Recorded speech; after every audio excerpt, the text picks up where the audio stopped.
Our channel student station. இது வரைக்கும் நம்ம சேனலை சப்ஸ்கிரைப் பண்ணாதவங்க ப்ளீஸ் சப்ஸ்கிரைப் பண்ணுங்கள். இந்த வீடியோவில் 8th standard social science unit 1 advent of Europeans lesson பார்க்கலாம்.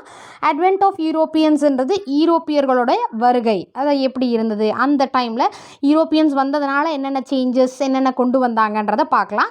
ஸோ இந்த லெசன்ஸில் நம்ம மாடர்ன் இந்தியாவோட அந்த கைண்ட்ஸ் ஆஃப் சோர்சஸ்ன்றது ஆதாரங்கள் இதெல்லாம் பார்க்கலாம். அடுத்து போர்ச்சுகீஸ் ட்ரேட் பண்ணது, போர்ச்சுகீஸ் அண்ட் டச்சோட இம்பேக்ட், அவங்க வந்ததுனால என்ன இம்பேக்ட் ஆகிருக்கு அப்படின்ற மாதிரி. Next colonial settlements of Denmark and then settlement of English and French East India companies.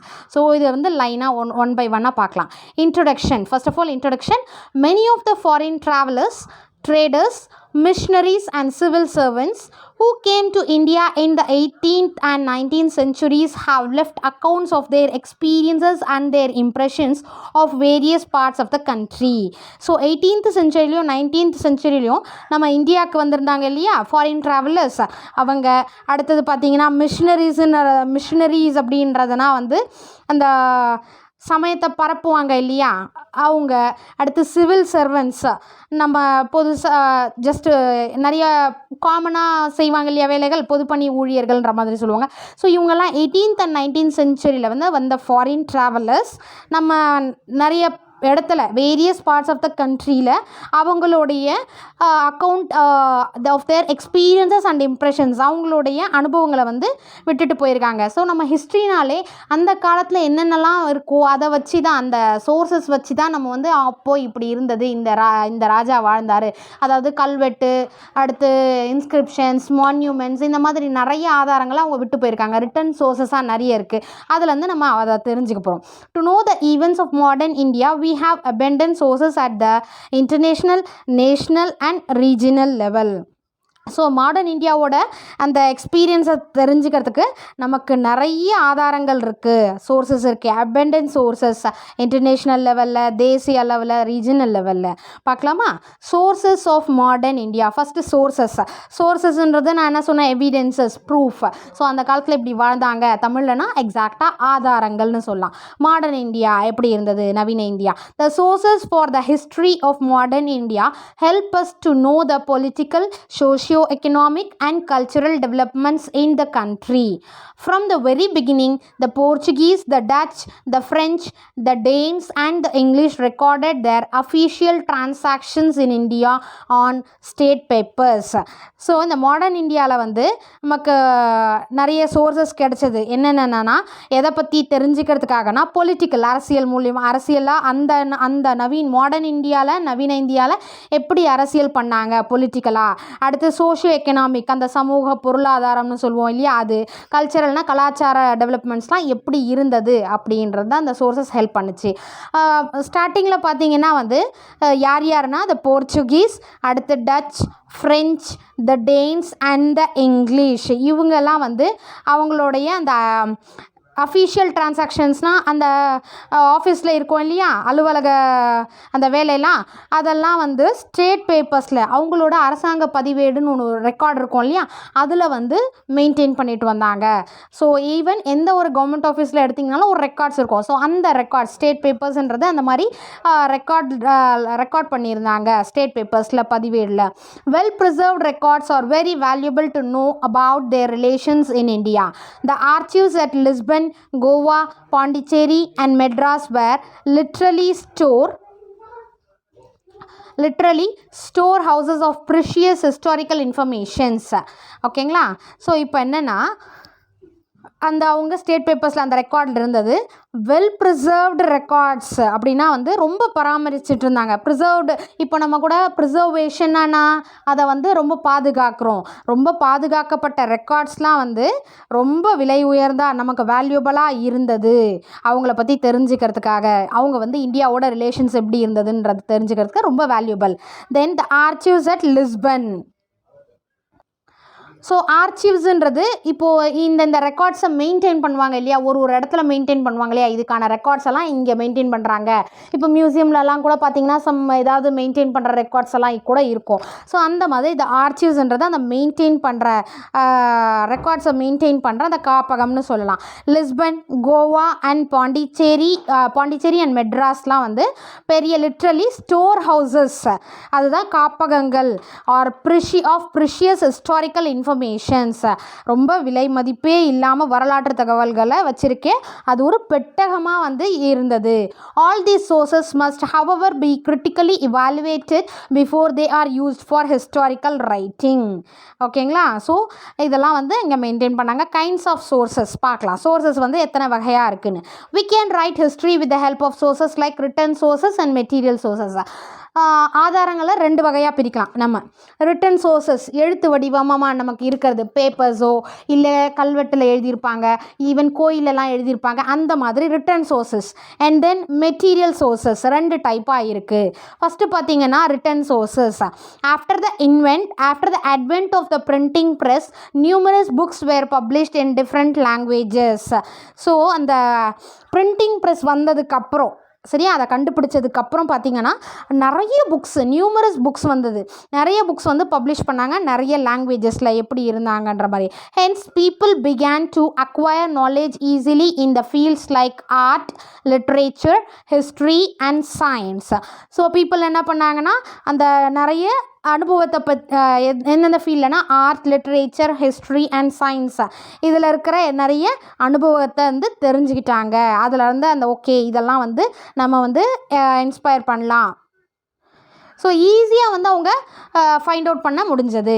The Europeans came to know about the immense wealth of India from the accounts of Marco Polo and similar sources. Immense wealth of India, நம்மளுடைய இந்திய செல்வத்தை வந்து Marco polo அவர், அதுக்கடுத்து வேறு யார் மற்றவங்கெல்லாம் வந்து நம்மளுடைய அந்த நிறைய செல்வத்தை பற்றி தெரிஞ்சுட்டு அந்த குறிப்பிலேருந்து ஐரோப்பியர்கள் வந்து ஃபைண்ட் அவுட் பண்ணிக்கிட்டாங்க. The wealth of India attracted Europeans to this country. So நம்ம இந்தியா வந்து நல்லா செல்வமிக்க நாடாக இருந்ததுனால இதை தெரிஞ்ச யூரோப்பியர்கள் என்ன பண்ணாங்கன்னா நம்ம கண்ட்ரி மேலே ஒரு அட்ராக்ஷன் இருந்தது. என்ன பண்ணாங்கன்னு பார்க்கலாம். ஆனந்த Rangam is a name to conjure within the annals of Tamil history. So Tamil வரலாற்றிலே கண்டிப்பாக இருக்க வேண்டிய பெயர் என்னென்னா ஆனந்தரங்கம்னு சொல்கிறாங்க. Anandarangam is a name to conjure within the annals of Tamil history. Tamil வரலாற்றில் ஒரு முக்கியமாக இருக்க வேண்டிய ஒரு நபராக யார் இருந்தார்னா Anandarangam. He was a Dubash translator in Pondicherry to assist French trade in India. இந்தியாவில் வந்து துபாஷ்னா ஒரு மொழிபெயர்ப்பாளராக இருந்தார். எங்கே? இன் பாண்டிச்சேரி. எதுக்காகனா அந்த ஃப்ரெஞ்சோடைய வர்த்தகம்லாம் இருக்கு இல்லையா, ஃப்ரெஞ்ச் ட்ரேட், அதை வந்து சொல்கிறதுக்காக. He recorded the events that took place in French India. So அவர் என்ன பண்ணார்னா அந்த ஃப்ரெஞ்ச் இந்தியாவில் நடக்கக்கூடிய அந்த இதை வந்து ரெக்கார்ட் பண்ணார். ஸோ என்னெல்லாம் ஈவெண்ட்ஸ் நடந்ததோ அதை வந்து ரெக்கார்ட் பண்ணார். ரெக்கார்ட் மீன்ஸ் ஹிஸ்ட்ரி பின்னாடி தெரிஞ்சுக்கிறதுக்காக அதை வந்து நமக்கு அதை வந்து ஒரு சோர்ஸாக நமக்கு வெளியிட்டார். His diaries contain the daily events from, பாருங்கள், ரெக்கார்ட் மீன்ஸ் அவர் டைரியில் எழுதியிருக்கார் என்னென்ன நடந்தது ஃப்ரெஞ்ச் இந்தியாவில் அந்த ட்ரேட்லலாம். 1736 to 1760 வரைக்கும் டெய்லி ஈவெண்ட்ஸை அவர் எழுதியிருக்காரு. Which are the only written secular record available during that period. So அந்த இதில் வந்து என்னன்னா எப்படியெல்லாம் இருந்தது, சமய கருத்துக்கள் அதெல்லாம் இருந்தது அப்படின்ற மாதிரி அவர்கிட்ட இருந்த அந்த டைரியிலேருந்து பார்த்தா தெரிஞ்சிடும். His diaries reveal his profound capacity for political judgment and is a most valuable source of history. So அவருடைய அந்த ரெக்கார்ட்ஸ் வந்து ரொம்ப ஒரு விலை மதிக்க முடியாத அளவுக்கு அந்த வரலாற்று ஒரு சோர்ஸாக இருந்தது, ஒரு ஆதாரமாக இருந்தது. Written sources include literatures, travel accounts, diaries, autobiographies, pamphlets, government documents, manuscripts. So அதாவது ரிட்டன் சோர்சஸ்னால் எழுதப்படுற ஆதாரங்கள், எவிடென்சஸாக இதெல்லாம் இருந்ததுன்னா லிட்ரேச்சர், இலக்கியங்கள் சொல்லலாம். ட்ராவல் அக்கௌண்ட்ஸ், அந்த பயண குறிப்புகள், பயணம் செய்யும் போது ஏதாவது நம்ம ஜஸ்ட் ஹிண்ட் மாதிரி எழுதும்ல பயண குறிப்புகள். டைரி நம்ம ஆல்ரெடி எழுதுகிற அந்த டெய்லி எழுதுகிற ஈவெண்ட்ஸு. ஆட்டோபயோகிராஃபி சுயசரிதை தன்னை பற்றின எழுதுறது. அடுத்து வந்து சின்ன சின்ன பேம்ப்ளெட்ஸ்னால் ஒரு சின்னதாக எழுதுது சின்னதாக, ஓகேவா. நெக்ஸ்ட்டு கவர்மெண்ட் டாக்குமெண்ட்ஸ் அரசாங்க ஆவணங்கள். மேனஸ்கிரிப்ட்ஸ்னால் அந்த மேனஸ்கிரிப்ட்னால் கையெழுத்து பிரதின்ற மாதிரி சொல்லுவாங்க. இது எல்லாமே நமக்கு ரிட்டன் சோர்ஸஸாக நமக்கு இருந்தது. என்னென்ன ரிட்டன் சோர்ஸஸ்னால் இதெல்லாம் தான். அடுத்து பார்த்திங்கன்னா ஆர்ச்சிவ்ஸ்ன்றது நான் ஆல்ரெடி ஆவண காப்பகம் அதுக்கான காப்பகம் தான் ஆர்ச்சிவ்ஸ்னு சொன்னேன். This is the place where historical documents are preserved. The national archives of India is located in New Delhi. So இந்த பிளேஸ்னால் எங்கேனா அந்த வரலாற்று டாக்குமெண்ட்ஸ் இருக்கு இல்லையா, வரலாற்று ஆவணம்லாம் வந்து பாதுகாக்கப்படுற இடம் தான் archives. National archives of India நம்ம இந்தியாவில் தேசிய ஆவண காப்பகம்னு இருக்கு இல்லையா, அது எங்கே இருக்குன்னா லொக்கேட்டட் இன் நியூ டெல்லியில் இருக்குது. It is the chief store house of the records of the government of India. அதுதான் வந்து இந்திய அரசோட ஆவணங்கள் எல்லாத்தையும் அதை பாதுகாப்போம் இல்லையா, அதுதான் வந்து ஃபர்ஸ்ட் சீஃப் ஸ்டோர் ஹவுஸ்னால் முதன்மையான ஒரு காப்பகம். It has main source of information for understanding past administrative machinery as well as a guide to the present and future generations related to all matters. So இது வந்து என்னென்னா அந்த காலத்தில் இப்படி இருந்தாங்க, அடுத்து மிடிவல் பீரியடில் இப்படி இருந்தாங்க அப்படின்றத ஃப்யூச்சர் ஜென்ரேஷன்ஸ்க்கு புரிஞ்சிக்கிறதுக்கு ஒரு நல்ல இடமா இருந்தது. ஸோ இந்த ரெக்கார்ட்ஸ்லாம் அங்கே மெயின்டைன் பண்ணுறதுனால தான் பாஸ்ட் ஹிஸ்ட்ரியில் எப்படி இருந்தாங்க, அடுத்து இப்போ நம்ம இருக்கிறது எப்படி இருக்கும், ஃப்யூச்சர் ஜென்ரேஷனுக்கு இது வந்து தகவல் தெரிவிக்கிறதுக்காக இதை மெயின்டைன் பண்ணுறாங்க. It contains authentic evidence for knowing the political, social, economic, cultural and scientific life and activities of the people of India. So இது வந்து எதுக்காக வந்து இந்தியாவில் வந்து நம்ம பொலிட்டிக்கலாக அதாவது அரசியலில், அடுத்து சோஷியோ எக்கனாமிக்னும் போது பொருளாதார ரீதியாக, அடுத்து கல்ச்சரல் நம்மளுடைய கலாச்சார மாற்றங்கள் எப்படி இருக்குது, அடுத்து சயின்டிஃபிக்கலாக என்னெல்லாம் டெவலப் பண்ணியிருக்காங்க அப்படின்ற மாதிரி, அடுத்து நம்மளுடைய மக்களுடைய வாழ்க்கை முறைன்னு ஒரு டைமில் ஒரு மாதிரி இருக்குது இல்லையா, நம்மளுடைய நடவடிக்கைகள் எப்படிலாம் இருக்குது அப்படின்றதெல்லாம் வந்து மெயின்டைன் பண்ணுறாங்க. It is one of the largest archives in Asia. So இது ஏஷியாலே வந்து இருக்கிற ஆவணங்கள் அந்த காப்பகத்தில் தான் மிகவும் பெருசு அப்படின்றாங்க. அடுத்து George William Forrest can rightly be called as the father of National Archives of India. யாரை வந்து father of national archives of இந்தியான்னு சொல்லுவாங்கன்னா George William Forrest. Okay, George William Forrest can rightly be called as the father of National Archives of India. Tamil Nadu archives. So Tamil Nadu ஆவண காப்பகம் பார்க்கலாம். The Madras record office presently known as Tamil Nadu archives.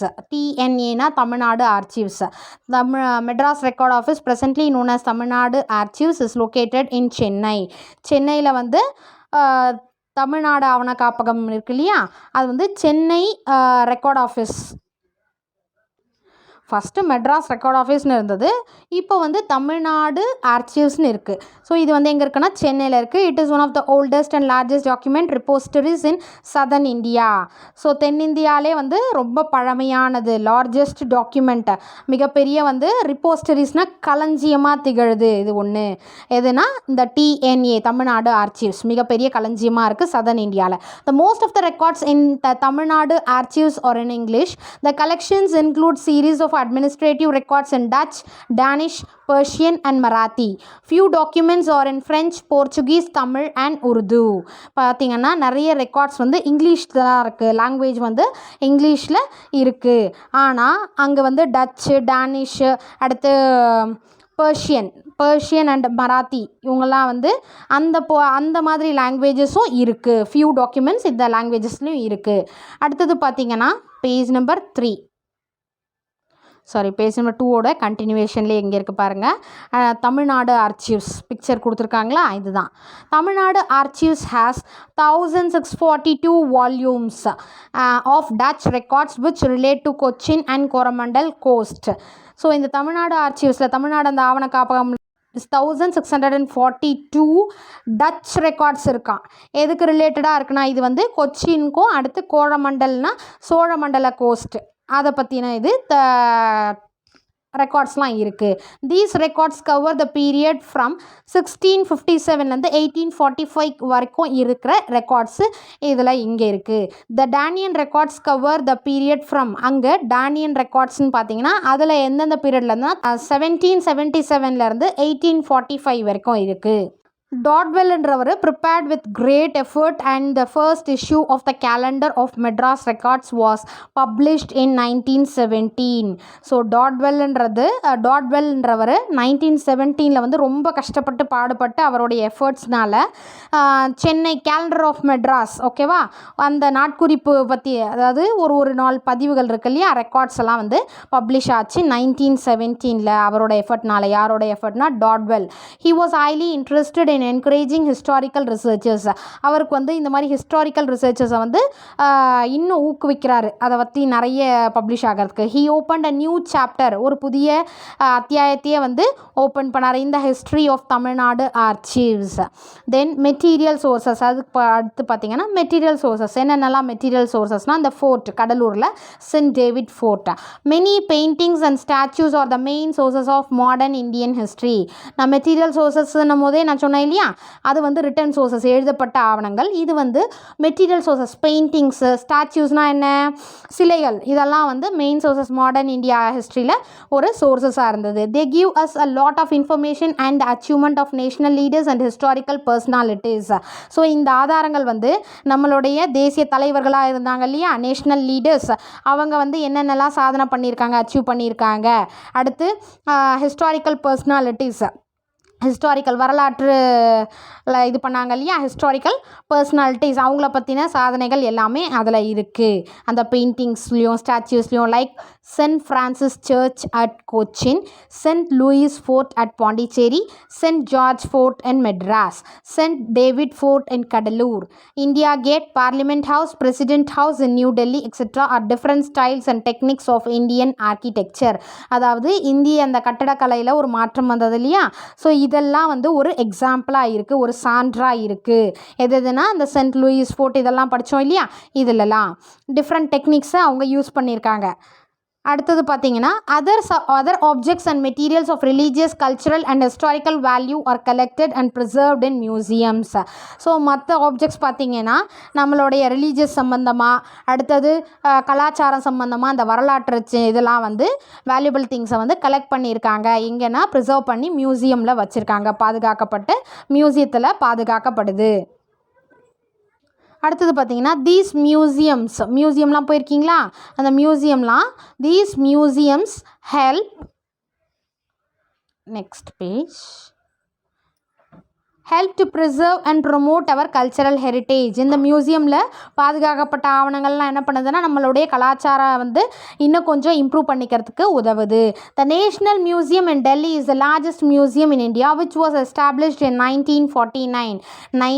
இது வந்து largest மியூசியம்னா வந்து national museum இன் டெல்லியில் இருக்க national museum அருங்காட்சியகம் தான் வந்து largest museum which is established in the year 1949. Coins are a good source to know about administrative history. The first coinage in modern India under the crown was issued in 1862. So coins வந்து இன்னொரு material source. அப்போ use பண்ண coins எல்லாம் பார்க்குறதுக்கு நமக்கு வந்து எப்படியெல்லாம் வந்து நிர்வாகம் பண்ணாங்க அப்படின்றது நமக்கு ப்ரூஃபாக எவிடென்ஸாக இருக்குது. The first coinage in modern இந்தியாவில் வந்து under the crown was issued in 1862 வந்து எந்த பீரியட்லனா ஆங்கிலேயர் பீரியடில் Edward 7 ascended after Queen Victoria and the coins issued by him bore his model. So அப்போ பார்த்தீங்கன்னா அந்த ராணி இருக்காங்க இல்லையா, யார், குவீன் விக்டோரியா, அவங்க வந்து அரசராக ஆனபோது அந்த மன்னர் வந்து, அப்புறம் எட்வர்ட் 7 இவங்களோட உருவெல்லாம் வந்து அந்த காயினில் இருந்தது. அதை அப்போ அந்த காயினில் இருக்கும் போது அந்த பீரியடில் அந்த இயரோடு இருக்கும் இல்லையா, அதில் வச்சு தெரிஞ்சுக்கலாம். நெக்ஸ்ட் பார்த்தீங்கன்னா the reserve bank of India was formally set up in 1935 and was empowered to issue government of Indian notes.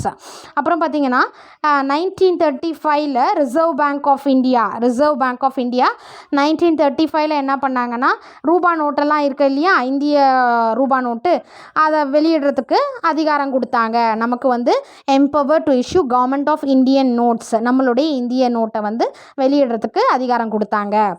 The first paper currency issued by RBI in January 1938 was 5 rupee notes bearing the portrait of King George VI. நம்மளுடைய first India note ரூபா நோட்டில் 1938 தான் வந்து வெளியிட்டாங்க அந்த reserve வங்கியில். அதில் யார் இருந்தாங்கன்னா கிங் ஜார்ஜ் VI. ஓகே, அவருடைய உருவம் இருந்தது.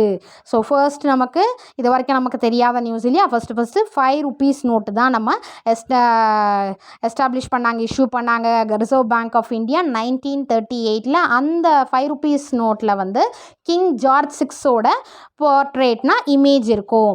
இன் 1690 fort Saint David was built by the British in Cuddalore. 1690 Saint David fort வந்து அந்த கோட்டையை யார் கட்டினாங்கன்னா பிரிட்டிஷால் கட்டப்பட்டது கடலூரில் இருக்கிறது அந்த ஃபோர்ட் சென்ட் டேவிட். ஓகேவா. So next advent of Europeans remaining next வீடியோவில் பார்க்கலாம். Thank you for your support. Thanks for வாட்சிங்.